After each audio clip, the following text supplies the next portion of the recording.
मंच पर विराजमान परम पूज्य महंत स्वामी पूज्य त्यागवल्लभ स्वामी पूज्य ईश्वर चरण स्वामी श्री गुजरातना राज्यपाल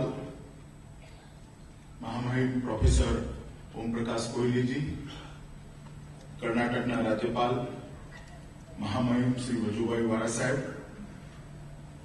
श्री सौरभ भाई, श्री भूपेन्द्र सिंह जी, श्री प्रदीप भाई धूत, श्री संजय लाल भाई, श्री सुरेंद्र काका, श्री सुधीर भाई मेहता, पद्मश्री श्रीमान बीवी दोषी साहेब, पद्मश्री डॉक्टर तेजस भाई અને આજના કાર્યક્રમમાં ઉપસ્થિત સૌ ભાઈઓ તથા બહેનો,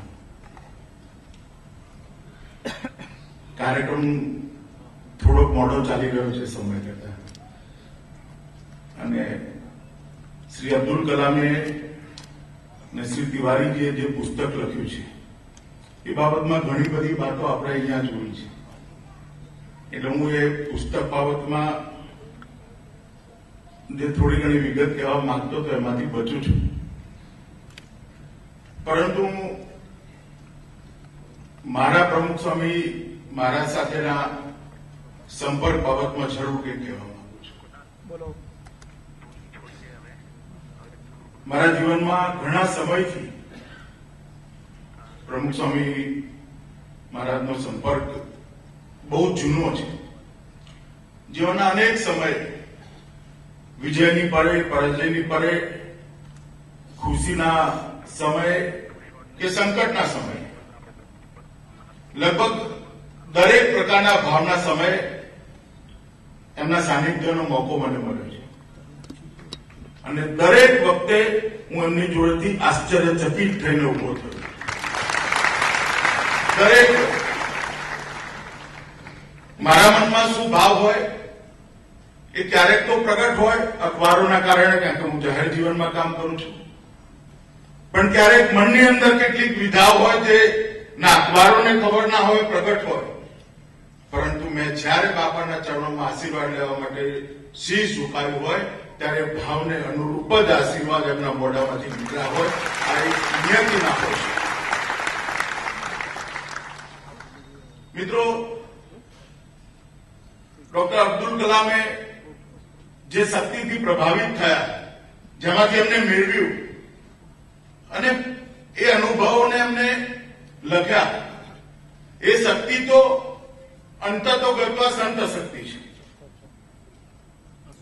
અને અનાદિકાળથી ચાલતા સંસ્કૃતિ અને ધર્મના આધાર પર, એની બે મુખ્ય પાયાઓના આધાર પર ચાલતા દેશની અંદર પહેલેથી સંતો, સાધુઓ અને સંન્યાસીઓ એ શ્રદ્ધાનું કેન્દ્ર રહ્યા હતા। બોચાસણવાસી સંસ્થાએ અનેક પ્રકારના કામો કર્યા છે। વ્યસન મુક્તિનું કામ કર્યું, બાળકોમાં સંસ્કાર નાખવાનું કામ કર્યું, સંસ્કારનું સિંચન કરવાનું કામ કર્યું, અનેક જગ્યાએ ઈશ્વરમાં શ્રદ્ધા જગાવી માનવના જીવનમાં ઉચ્ચ નીચના દરેક સમયે ટકી જવાની વૃત્તિ પેદા કરી। આ બધું જ એક બાજુ પર મૂકી દઈએ તો બોચાસણવાસી સંસ્થાએ સૌથી મોટું કામ કર્યું હોય તો સંન્યાસી અને સાધુ પરંપરાને પુનર્જીવિત અને પુનઃપ્રતિષ્ઠિત કરવાની। વર્ષોથી આ પરંપરાને ક્યાંક ને ક્યાંક દરેક વ્યવસ્થામાં જેમ અનેક પ્રકારના દૂષણો ધીરે ધીરે આવતા જતા હોય એને પવિત્રતા આપવાનું કામ બોચાસણવાસી સંસ્થાએ। શાસ્ત્રીજી મહારાજ અને યોગીજી મહારાજનો પૂરો સમય સંસ્થાના પ્રચાર પ્રસાર અને સંપ્રદાયની સાથે લોકોને જોડવામાં ગયો, પરંતુ પૂજ્ય પ્રમુખ સ્વામી મહારાજે આ સંસ્થાને એક સંસ્થાગત સ્વરૂપ આપવાનું કામ એમના જીવનકાળની અંદર કર્યું। મને ખબર નથી તમારામાંથી ઘણા બધા લોકો સારંગપુર ગયા હશે। હું દુનિયાભરમાં ફર્યો છું। મારા જીવનમાં 2 વર્ષ સંકટના આવ્યા ત્યારે ભારતનું કોઈ એવું ધર્મક્ષેત્ર નથી, કોઈ એવું તીર્થસ્થાન નથી જ્યાં હું ગયો નથી। એ 2 વર્ષની અંદર ભારતના બધા જ તીર્થસ્થાન સોમનાથ છોડી બધા જ્યોતિર્લિંગ અને લગભગ બધા શક્તિપીઠોની અંદર મેં જઈ આશીર્વાદ લેવાનું કામ કર્યું હતું. કારણ કે કાલખંડ હતો જેમાં મારી એક્ટિવિટી હું કરી શકે એમ નતો. કદાચ ઈશ્વરે નિર્મિત એવી કરી છે કે યુવાનીના કાળમાં જ મારે ઈશ્વરના આશીર્વાદ લેવાનું કર્યું છે. અનેક જગ્યાએ હું ફર્યો છું. અનેક જગ્યાએ જુદી જુદી વ્યવસ્થાઓથી ધર્મના સંરક્ષણ અને સંવર્ધનની વ્યવસ્થા જોઈ છે.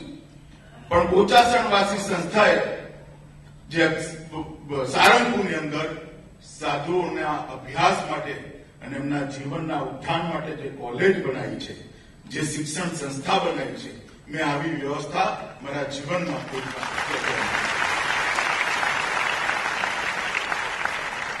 અનેક પ્રકારના જીવનમાંથી, સમાજ જીવનમાંથી અનેક પ્રકારના લોકો જેમને બહુ મોટી ઊંચાઈઓ પ્રાપ્ત કરી છે, એ પ્રમુખ સ્વામીની પ્રેરણાથી ભગત બને અને ભગત બની સાધુ બનવા સુધીનો આખો રસ્તો ક્યારે બાપાની કૃપા થાય એના માટે શ્રીજીના ચરણોમાં પ્રાર્થના કરે.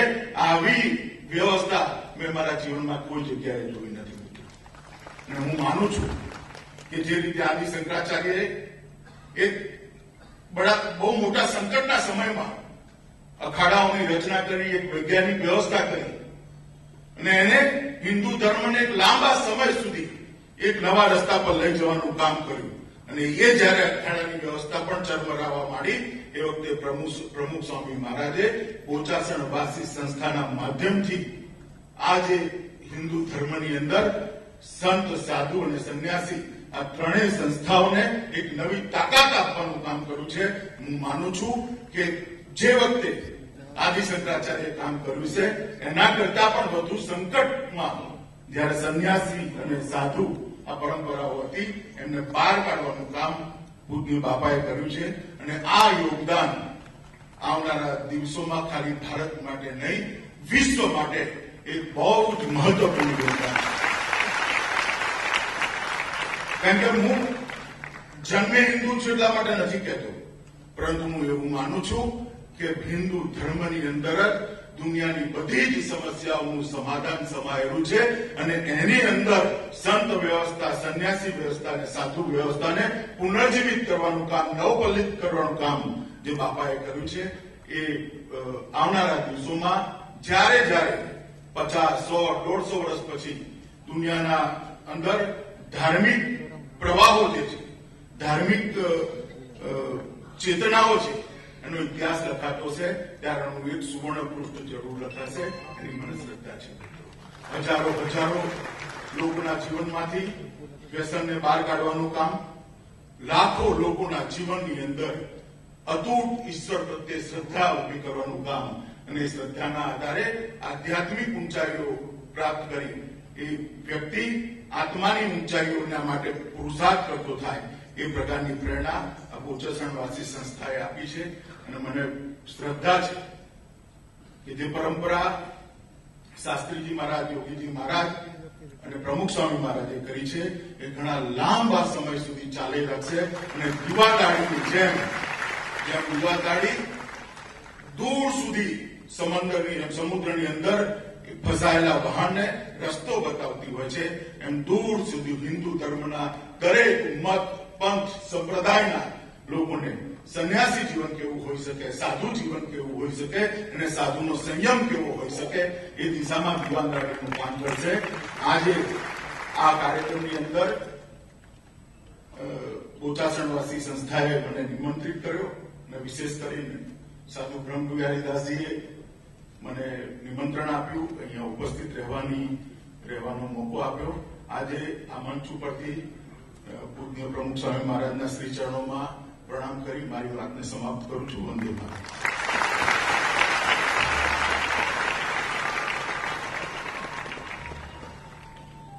ખૂબ ખૂબ આભાર અમિતભાઈ, આપે ખૂબ હૃદયસ્પર્શી વાતો કરી. આપણે સ્વાગત કરીએ